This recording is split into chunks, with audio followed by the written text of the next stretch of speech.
Hello, everyone, and welcome to another live session. Welcome again.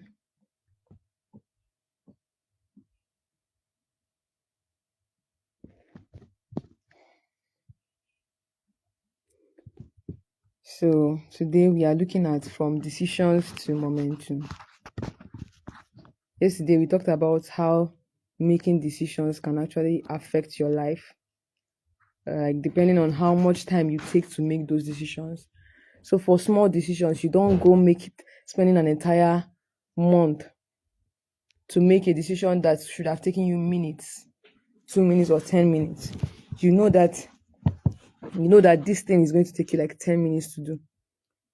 That's not something to spend time. It's not something to spend 2 hours trying to decide whether to do this thing or not. It's going to take you just 10 minutes to do it. So why spend such amount of time trying to make a decision? Why spend 2 days trying to make a decision that you know that if you act on it will only take you 10 minutes? That's what we talked about. Making decisions. Giving your decision a window. Decisions window. Giving yourself a time frame to make a decision, right? So you don't waste so much time thinking and trying to decide. And in that time when you're thinking and trying to decide, other people must have moved with it. Other people must have acted on it. The previous live we had on Saturday, I talked about selective impatience, where you don't wait on something. You have an idea, then you're waiting for it to be perfect. Like, that's a bad idea. And even a lot of people, you're going to still be hearing this again and again, not just the first time. It's a bad idea, because by the time you're waiting for that thing to be perfect, someone else has taken that same idea, they've worked on it, they've improved it. Because the reality is that when you get an idea, you are not the only one getting that idea. That's the reality about life. That's why a lot of people don't know this. For example, since way before Dangote got into the noodle space, of course he's left now, but when he was still there are other people that were already making noodles. So if he was going to sell and outsell them, there were other principles and other strategies that would have helped him. And he's definitely not the only one in cement. But why is he outselling? So when you get that idea, you won't be the only one getting the idea. The others will get it. I gave an example of a tech entrepreneur.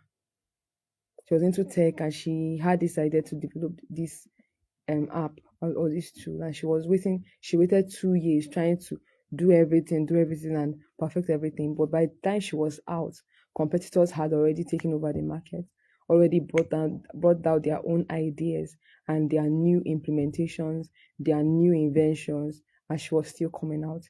They had already gained leverage.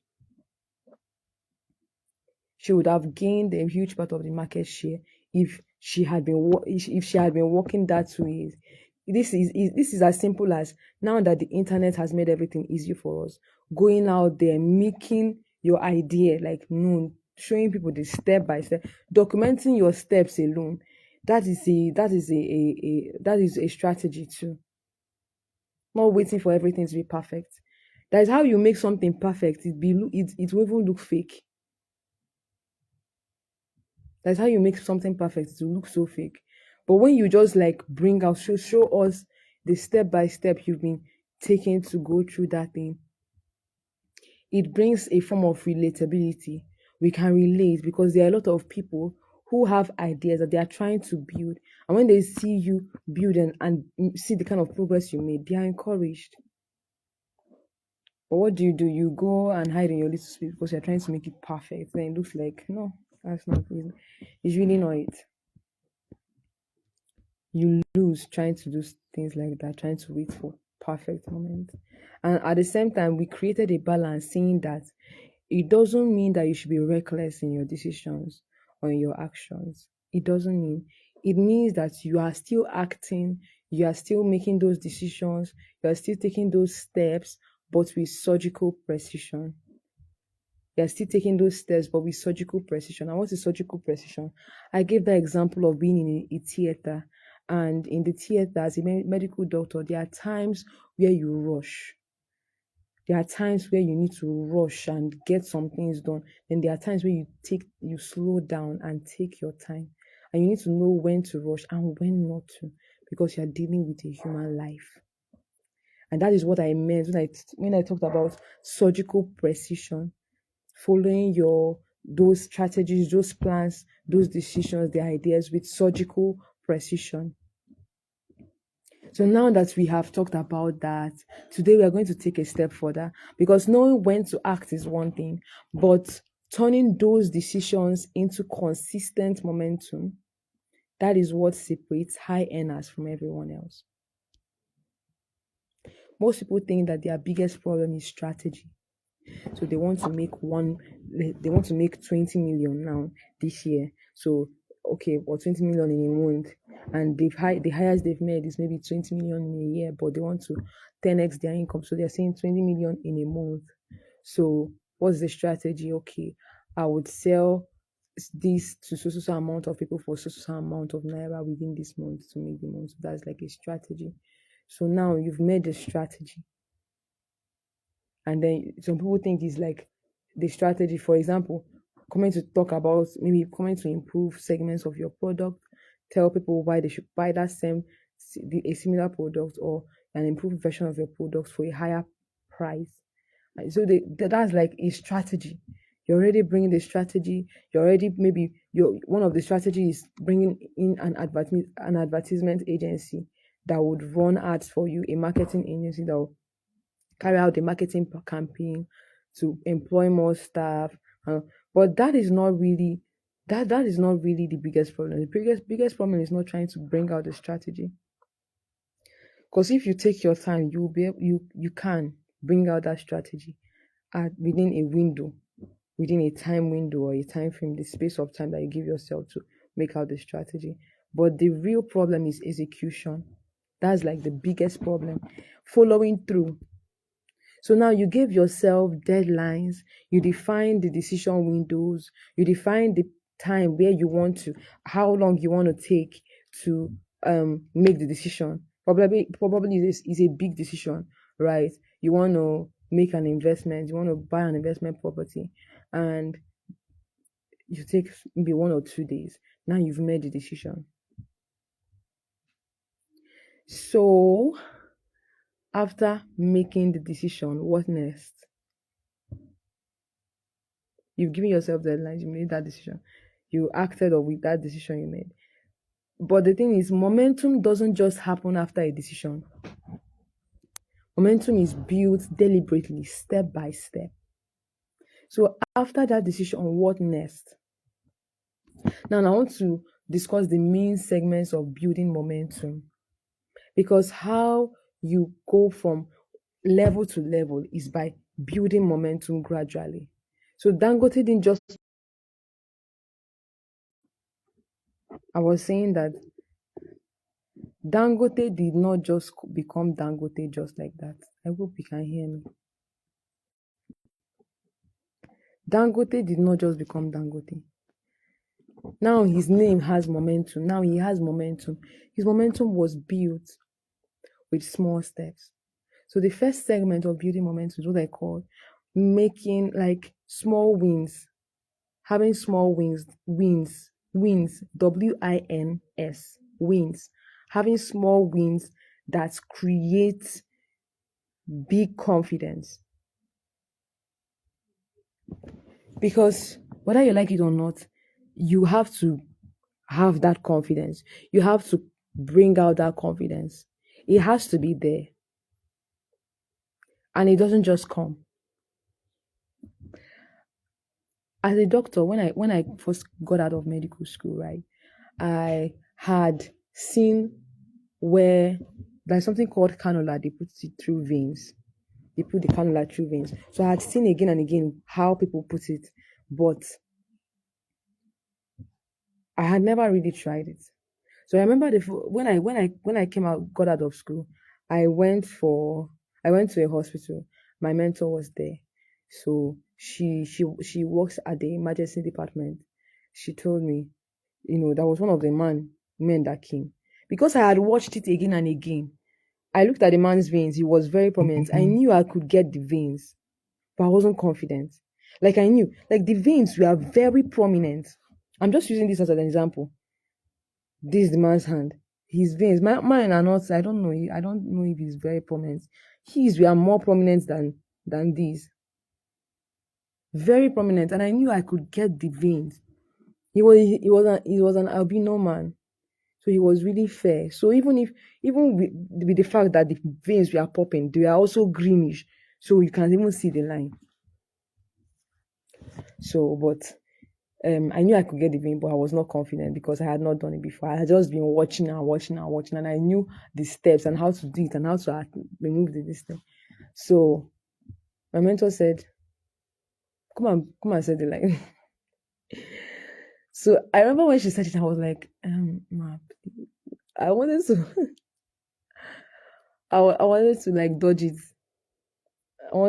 Because I was not confident. I was not confident. I don't want to be choking somebody. But I knew I would get the line. It's just that I was not confident because I had not done it before. So she said, when she said, come and do it, there was no way to argue. I was trying to, but I could not argue. So I just took the thing. It was a green cannula, which was like a very big cannula. So I did. And I got it once. And she was telling me that I've noticed one thing about you. You know what you are doing, but you are not confident. She said that thing. I had another consultant who I was following, was watching everything he was doing.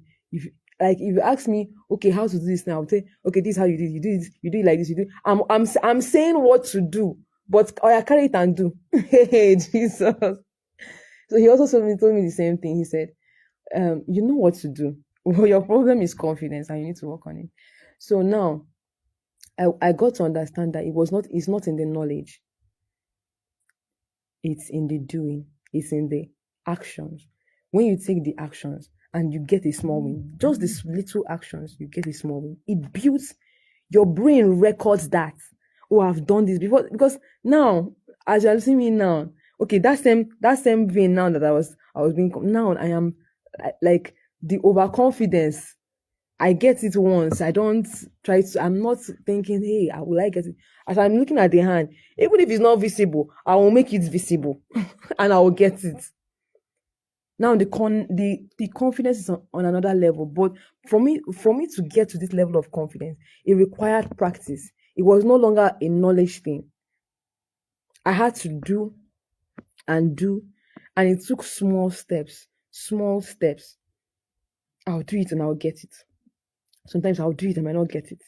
I remember then in pediatrics with small children, I'll see the vein. Then I'll put the needle. Then the thing will come out. After some time, to now stop. You now be like, what happened? You now come and drag. You now watch her do it. You now do it again. So that small win over time is grew. And I became confident in it. I use that because the reason why I use that is because a lot of us, most likely, you've been to the hospital, most likely they've put cannula in you, or you've seen when they've put cannula in someone. So I use that story because that's what most people will relate to. It's in taking those actions and having the small wins. That's one way to build momentum. Taking those small actions and having the small wins, it brings that big confidence.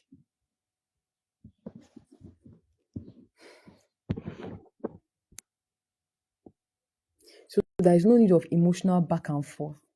You don't go through knowledge alone. You act. Just like you're listening to me now. You don't just listen and just oh, this one thing I've learned. No, you act. What's the one thing now that you know that this thing you are learning now, you can apply it to get results?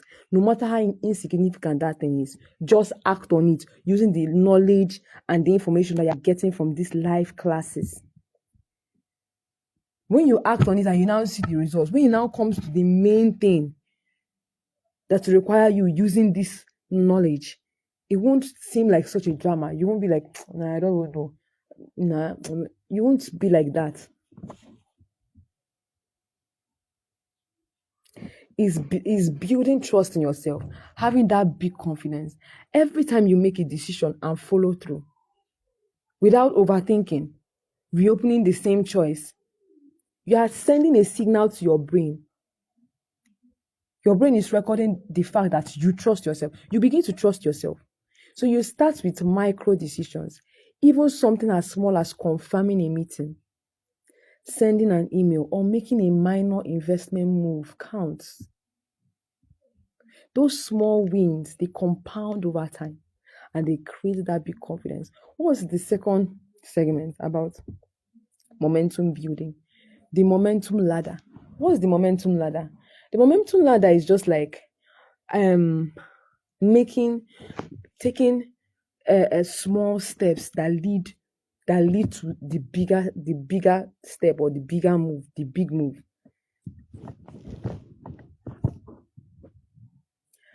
I remember the first time I set myself up for to gather 3,000 people for the first time in my life. 3,000 people on a platform, an online platform. So I can. My plan was to take them through a transformation process, through emotional regulation, how it affects them, their productivity, and their lives in general. So I gathered these people. Like, even while I was thinking about it, I felt okay. I felt, yes, I could do this because I had gathered 25 people first. The next time I tried to gather people, I gathered 100.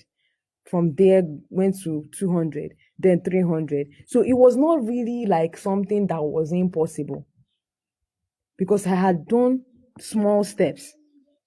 So, but there was something about this one. This one was, it was 3,000 people and I was going to be taking them through a process. And the goal in mind, I was already picturing their transformation, like who they will be after they had gone through my life. And so I had prepared everything.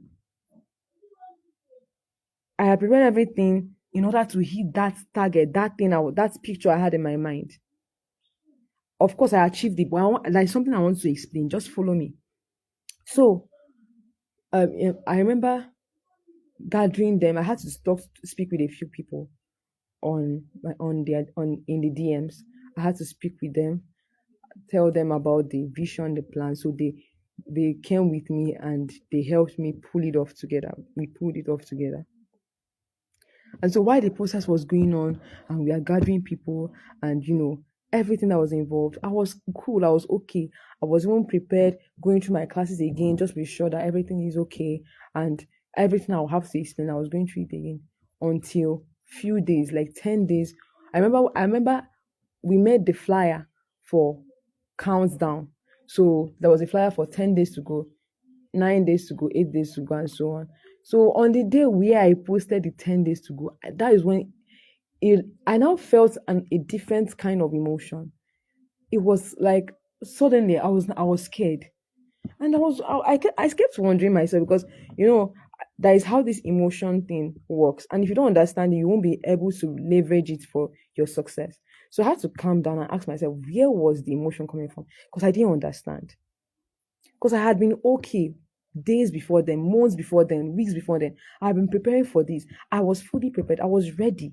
I had gone through the classes again and again. What was the problem? And so I kept on going. I kept on searching until I discovered I asked to ask myself, okay, what is it I'm thinking about myself or else? So when I found out what the issue was, I had to deal with it because you deal with the trigger. The way you handle emotions, you find the trigger and then you deal with it from the root. And so that's exactly what I did. So um then we were able to pull it off. But then being able to get to that point was because I had taken small steps already. I knew what it was what it meant to gather hundreds of people. So gathering 3,000 wasn't much of a big deal. Then I had gone through a lot of processes where I had gone through. It was not the first time I was creating a transformational system where people will they will start as someone and then they will leave the system as a different person. something in them will be transformed. That was not the first time that I was doing it. However, that was the first time I was doing the number 3,000. And then a lot of people were involved, a lot of people who believed in the vision. So it was a big move, and big moves often feel scary. That's the point I'm trying to make. That was a big move for me, and those kind of big moves often feel scary, but they are easier when smaller steps lead up to them. They are easier. So it was much easier because I had taken smaller steps to lead up to them. So those small steps that you take to lead up to the big move, that is what I call the momentum ladder. The momentum ladder. The number one is small confident actions. You take your minutes to decide. Take minutes to decide. Then number two, by the time you decide, you act on it. Number two, medium decisions that you can resolve in a day or two. The step three is like big, high impact moves, like investments, partnerships, or career pivots. For every step that you complete, it will give you clarity, it will give you confidence, it will give you energy for the next level. Energy for the next step. So that is another segment of building momentum, the momentum ladder. Another segment of building momentum is timing plus consistency. Timing plus consistency. Timing. Remember, I explained timing yesterday. Emotional timing, giving yourself a time window. Another thing is also giving yourself a time window for taking actions. But more importantly, consistency. When you are consistently hitting something, consistency. Timing plus consistency is equals to leverage. Timing plus consistency is equals to leverage. Remember that yesterday we said that timing is everything. But timing without follow through is wasted. You don't follow through, you are not consistent. Your time, that timing is just a waste. The key is that when you decide on how long you're going to make the decisions, you have to decide when you act. You have to commit fully when the window closes. Once you decide when you act. When you act and commit fully. Keep moving forward without reopening the decision. After you've committed fully, when the window closes, keep moving forward without reopening the decision. That is how selective impatience evolves into predictable results. It's not magic. It's not rocket science. Predictable results. So let's make it real. Right now, grab a pen or your phone. Ask yourself, what is one decision I took yesterday or recently that I didn't follow through on? Like, I didn't follow through on fully. What's the one decision that you took recently that you did not follow through fully? And what small next step can you take today to move that decision forward? Because it doesn't have to be, probably you didn't follow it through because you are still viewing it as a big decision. Meanwhile, there are small steps that you need to take to get to that big move. So what's the small step you can carry out today and in the next few days to move that, to take it forward, to move forward in that big step that you want to take? Because every one action done right now builds momentum.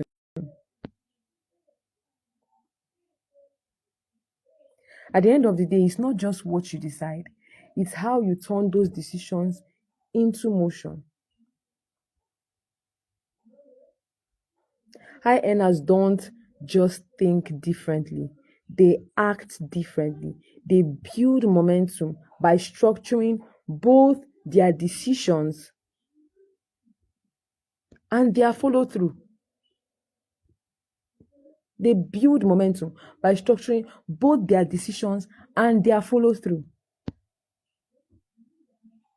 So we'll stop here for now. Tomorrow we'll go even deeper. I'll show you how to scale this momentum across all areas of your life and finances so that decision making stops feeling like a mental tug of war. You now start making decisions that will produce real results. So take one step on the momentum ladder. Pick one small action, finish it, then come back tomorrow because we're going to multiply that momentum. And again, before we finish, I want to introduce you to the emotional leverage operating system. That is where the high achievers build emotional control, decision clarity, and execution under pressure. They learn to manage stress. That's where they learn how to leverage their emotion to increase return on investments and to manage risk. So I still invite you again to join the wait list. You can message me on WhatsApp, type mastery, and I'll know that you are there to join the wait list. Okay, so we are done for today. I'll see you